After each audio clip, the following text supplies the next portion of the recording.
How to edit and update a Facebook avatar. Hey everybody, welcome back to our YouTube channel. In today's video, you will learn how you can edit and update your Facebook avatar. So without any further ado, let us jump right into the process. Open up your Facebook app and get logged into your Facebook account. Tap onto your profile on your top page, then tap onto your name. From this page, tap on Edit Profile just beside Add to your. Then you will see Avatar. Simply tap on Edit. And from here, you can edit your avatar however you want.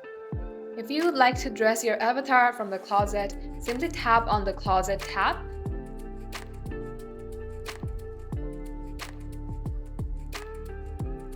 Once you're satisfied with how your avatar is looking, then tap on the Save icon on your top right, then tap on Save. Just like so, this is how your avatar will look like once you have edited and updated it. That will be the end of today's tutorial. Thank you for watching the video till the very end. If it had helped you in any ways, then do like and subscribe. We will be back soon with more tutorials like this. In the meantime, stay updated and thank you for watching.